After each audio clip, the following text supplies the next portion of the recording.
Good evening, my fellow Americans. Yes, indeed. It is Monday. It's 8 p.m. It's the Robert DuVernay Show. Thank you all. Those of you who have not logged in, look at your time. If it's 8 p.m., if it's Monday, it's the Robert DuVernay Show. Thank you so much. Those of you already logged in, please call a friend. Let them know that the Robert DuVernay Show is well alive. There you go. There you go. You hear this song, you know it's the Robert DuVernay Show.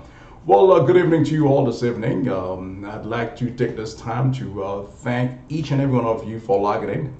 You know, if it's Monday, if it's 8 p.m., it's the Robert DuVernay Show. Well, tonight we'd love to talk to you on a series of topics which I'm going to dissect in a way that you can digest them and at the same time reflect a little bit. Because oftentimes we do not take the time to reflect on certain things that really at the core of our history. So today I'd like to speak with you on the month of April. For many of you, the month of April could be a month that you celebrate your birthdays, those of you who may have a birthday in the month of April, and those of you who have Christian faith, and of course was Easter a couple weeks ago, and those of you also who are celebrating Ramadan, those of you of different faith, Islam, and but yet America has seen some dark days during the month of April. Tonight, I'd like to take a moment to reflect on the horrific ordeal which happened on April 19, 1995, some 26 years ago.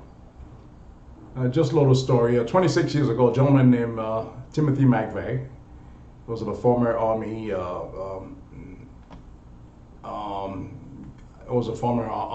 soldier who had an agenda. He wanted to attack the government.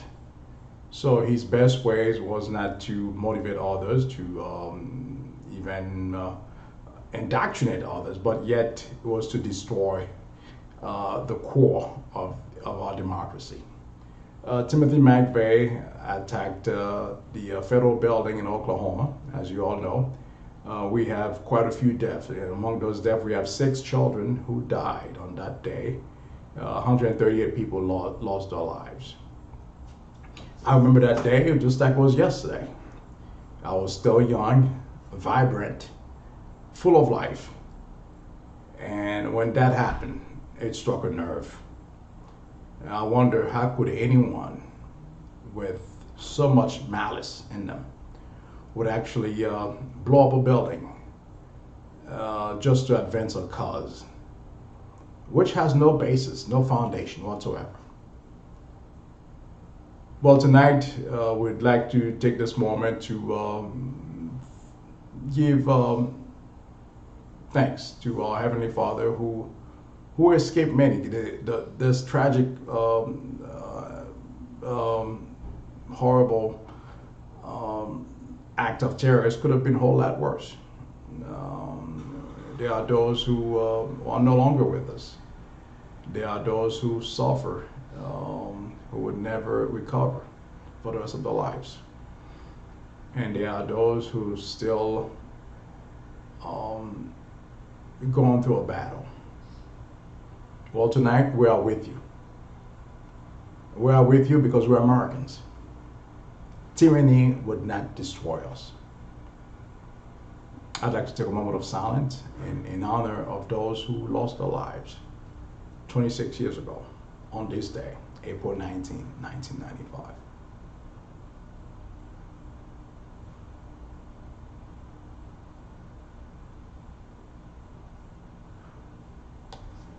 Thank you. Those of you who participate with me in that moment of silence, I thank you for taking this time. The month of April is still a beautiful month. In spite of what skeptics may believe, but we Americans, we are resilient. And it did not stop there. We have another Columbine event again, April 16th. We suffer and attacked again by a student who had a different agenda. For some reason, they love to attack Americans. They love to attack democracy. I pray that we have better health system for these mentally ill young men who through no fault of their own, but I think the system somehow failed them. But we should be aware of these of the individuals who are out there. So let's not sleep on those, and then be vigilant as you go about your business. And then there are always those who try to minimize the democracy that we have, and within ourselves, fellow Americans who have such hate in them. But these are things we should bear in mind. Well, I'm going to change topic. Well, I always go back to Dr. King. Dr. King in 1957 gave a great speech. That's why we'll put him on the spotlight. And then later on in 1959, he had to give a speech in New York. And after that, he had a book where that was his first book was coming out. There was a demented woman who approached him while he was signing the autographs for those of you who are buying the books. And then again, I'm quoting Dr. King. The woman asked, "Are you Mr. King?" Then Dr. King, while his head was down, he said, "Yes, ma'am, I am." And the next thing Dr. King knew, he was in the hospital. This demented woman plunged a knife in his torso, and had that blade have gone an inch deeper, Dr. King would be drowning in his own blood. Well, those of you may wonder, where am I going with this story? This story, to me, all week I've been thinking about it. It's the fact that it resonates. It resonates with what happened recently in Virginia. Then I'm going to come back to Dr. King just to close that. We heard of an Army guy, happened to be African American, was driving an Escalade, and he was followed by a couple cops, and he would not stop because the area he was in was somewhat dark. He wanted to be in a place there was light, a lot of where he could be seen, because it would be your words against their words. And then yet the gentleman was in full uniform. It was in full Army uniform, and he pulled up to a gas station, and then next thing you know, guns were drawn, and he was pepper sprayed, and he was surrounded by a bunch of police officers, and yet he maintained his composure. I'm stopping here for a second just so we can compare those two here. Dr. King, 1959, and this Army soldier just recently in the month of April. Dr. King died in April 3rd. Actually, April 4th, yeah. April 4th, Dr. King died, and this gentleman will die in the same week. Reason why I'm going there, because Dr. King would later on receive letters from tons of other people around the world. I'm talking about even the President of the United States wrote him a letter. Dignitaries from other nations wrote him letters, because Dr. King was very prominent at the time. And he was a young activist, and he was eloquent. His speech resonated with everyone. So he had a reputation for his scholarly delivery of the speech, and also the message, the sermon that he would deliver. And he's a guy who would captivate others. So definitely Dr. King had a great aura that everybody would love to be around, and at the same time wanted to hear him. Dr. King said that he received tons of letters from all people, from all walks of life. And as he was in the hospital bed, he was getting better. And he picked up one of the letters. The letter was coming from a young girl who was in 9th grade. And the letter says, Dr. King, sympathy to you. I'm a young girl from high school, a 9th grader. And it may not be relevant, but I'm a white girl. She pointed that out. I mean, tell about it, a young girl. And she said, I am thankful because you did not sneeze. This is it right now. Dr. King did not sneeze. So remember at the top of the segment, we talked about how Dr. King would have been how he was a great speaker. Then when the doctors who actually operate on Dr. King, the findings were that Dr. King was so close of being drawn in his own blood, had that blade puncture his artery. Now, had he sneezed, then that would be the end of it. We wouldn't know the Dr. King as we later knew. Well, the young girl just thanked Dr. King for not able to, because he did not sneeze. That was so moving. That was so moving. And which brings me to what happened to the soldier in Virginia, who were pursued by police, and then they always view black men as a threat. I'm a black man, and I'm concerned as well, not just for me, but for my brothers out there as well. And in spite of all, when this gentleman finally stopped at the gas station, he stuck his hand out, showing that, hey, I have nothing, I have no weapons. But he was pepper sprayed, and they yanked him out of his own vehicle. And the cops claimed that he was being followed for. He was been, it's very moving. I'm just talking about it, but he was being followed for nonsense, and they couldn't come up with something. They have to come up with stories, and but yet, had this gentleman sneezed, let's say, God forbid, he had sneezed for something, that would alarm the cops. He could easily have been shot.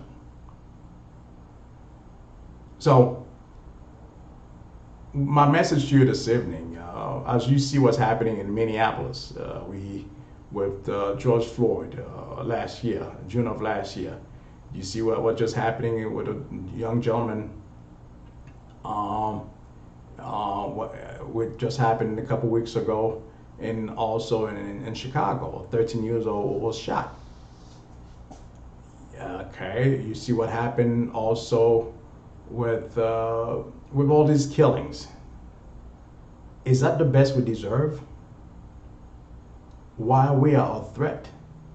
Oftentimes, the unknown. I mean, I'd like to get to know you. I'm sure you would love to get to know me too. Only if we were to spend time trying to understand what African Americans have gone through in this great nation of ours. So this is a concern to all mothers. So Dr. Azor just says she's beyond concern for her 17-year-old son and her 26-year-old nephew, who's also in the Army. Now think about it. A guy in uniform, in United States Army uniform, protecting the homeland. Yet, the homeland cannot protect him at home. That right there is problematic. Now, I'm not pointing fingers at just one incident, one cop. No. Dr. King said it best. Injustice anywhere is injustice everywhere. If it could happen in Virginia, the same thing could happen in the state of Florida. Same thing would happen in New York. It could be a liberal state, doesn't matter. Black men always been viewed as menacing. That has to stop. I call on my brothers today to take a stand. There's a time that we need to educate our kids. I think we need to take time with our young men and young women as well, regardless of their sexes, to teach them a few things about dealing with authorities, law enforcement officers. Yeah, just stay calm and not be a target to them, because sometimes we give them leeway. I mean, oftentimes, just be proper always, remain calm, and then always trying to be if you've been stopped at a place where it's dark, call the cops. While you're on the phone, while you're driving, call the cops. Some you've been followed, and then you would love to be in an area that is well lit, where you could be seen, because they could easily put a tag on you, whereas you become the victim for something. I know most of you live in the deep south, where there may be no lights over there. Oftentimes we're on the highway, there's no lights, but just be careful. Those of you driving at night, coming home from school or from work, of some parties, just be extra careful, and try not to give these folks. And then you know what, my challenge to you this evening, my fellow Americans, is I would like to see more African American in the law enforcement. Keep your nose clean, get an education, and then that's how we make changes. Change is not going to come to you. You need to make the change happen. I'd like to see more black men in law enforcement. I have a business in Miami Gardens. Miami Gardens incorporated in 2003. When Miami Gardens was incorporated, they brought in a lot of cops, retired cops from New York, Chicago, and they were mostly whites. They didn't play well, no. How in the world, there's a community predominantly 90% blacks, and you're gonna bring white cops in the area? They won't know how to deal with these folks. I mean, we had a lot of shooting in Miami Gardens at one time. A lot of folks were getting killed because these guys, they never know what black folks go through. That's the reason why I'm calling on African Americans to be a force. Join the law enforcement. There's a lot of jobs out there right now. There's jobs out there. Find a career in law enforcement and be a mentor to other African American young men growing up who do not have a father figure. That's how we make changes, America. That's the only way we can make changes. It's sad in America that we live in 2021, where African Americans have made great strides, and yet we're still underserved, underappreciated. That has to stop. And the change starts with us. No one else. They're not going to serve it to you on a silver plate. If you want to see the change, make it happen. I'm telling you, my viewers this evening, to take time. Donate some time, or 2 hours a month. See, 2 hours a month. If you divide 30 by, think about it. 30 days divided by 2. Think about it. You can give them 5 minutes of your time. Think about it. So I'm encouraging you to take the time to actually fight for a cause that you deeply believe in. I'm sure most of you are mad, just like I'm mad. I'm mad as. You guys can fill in the blank. So those are issues that really bothers me. And then those issues must be taken seriously. And then we are the change. Be the change that you want to see. Be the change you want to see. So that starts with the small steps. That starts with mentoring program. I'm sure a lot of you are in the education field. You have a unique opportunity to speak to young men, young women growing up. A couple weeks ago with spring break, the city of Miami Beach had to shut down the beaches around 8 p.m. because the folks were outrageous. And I took a ride with my colleague here. We took a ride down Miami Beach to take a couple of pictures.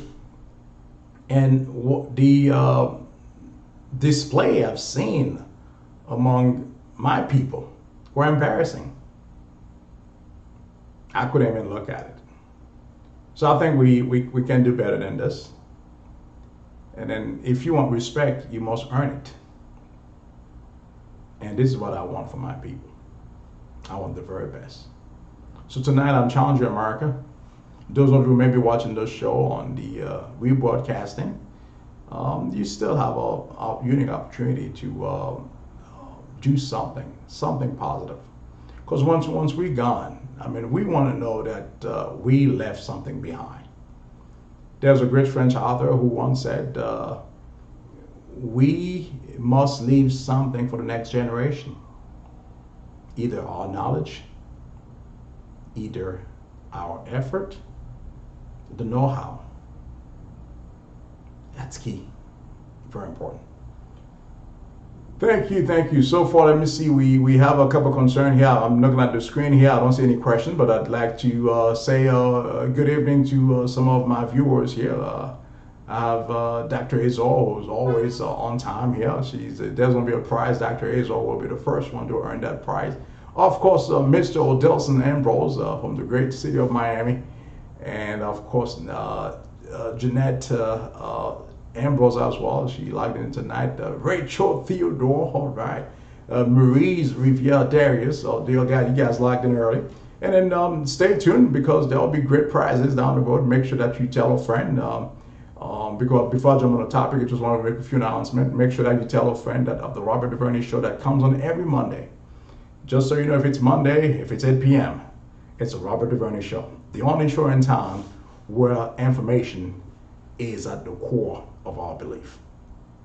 Now, on a quick note, I'm sure I have some viewers from the great state of Massachusetts. I had a unique opportunity to speak with my daughter, who's also in Boston, Massachusetts.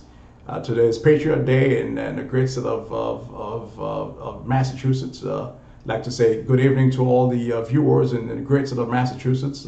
Happy Patriots Day in the great area of Boston, Massachusetts. Very good.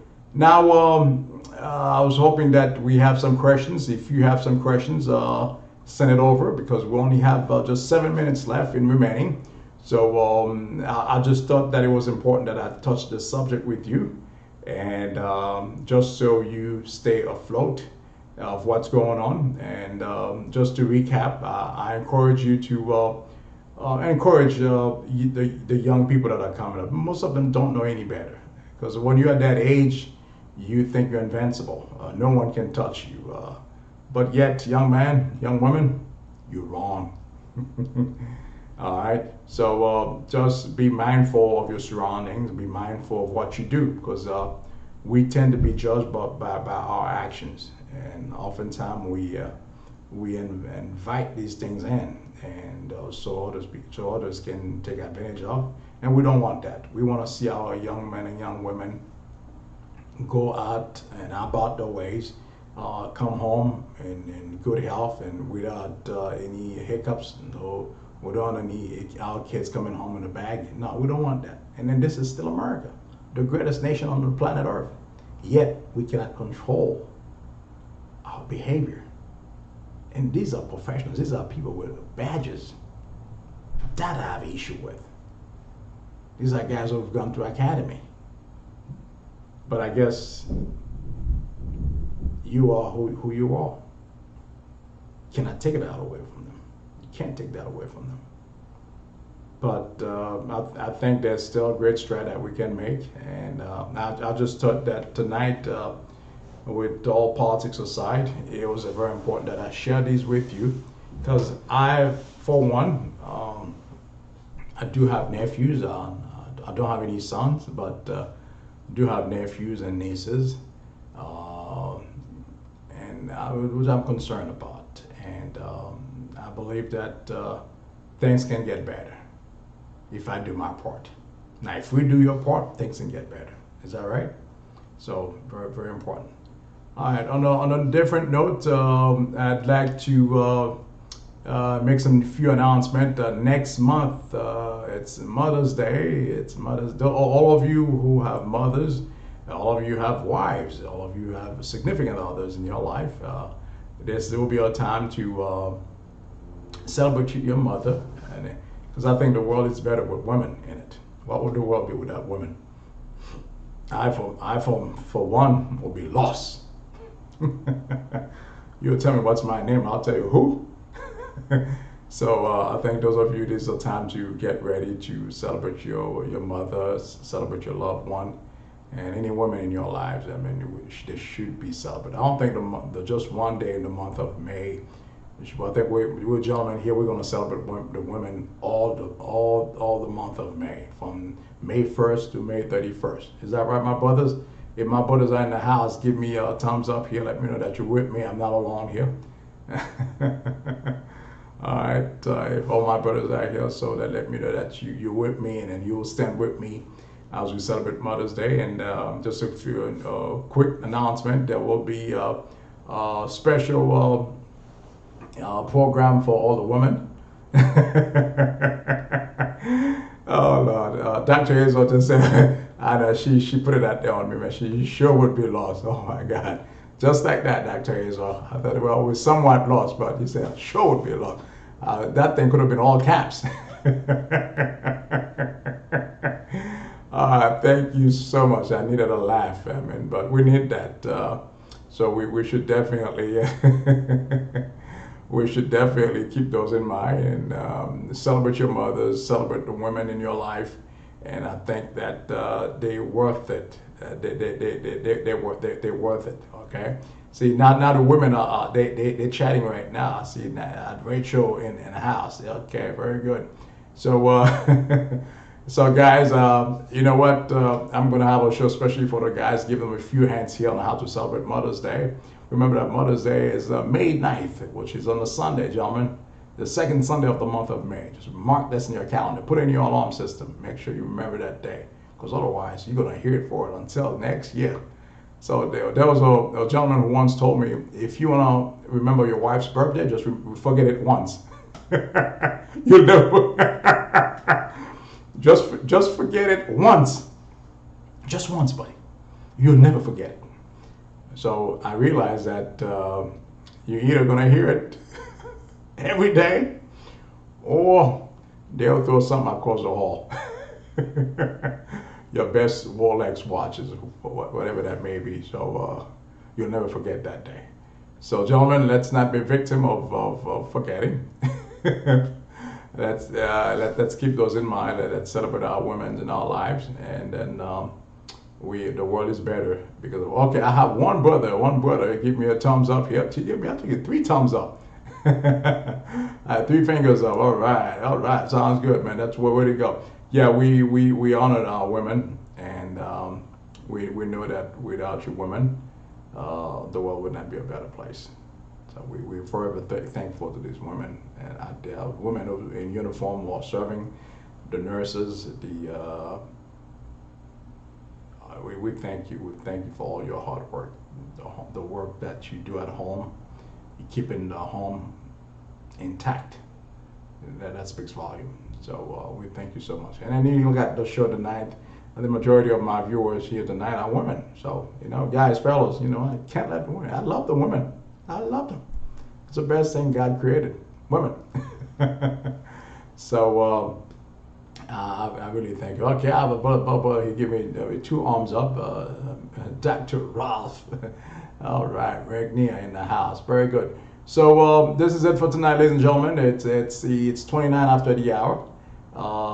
It's 29 after the hour, so we're gonna go ahead and close the deal here.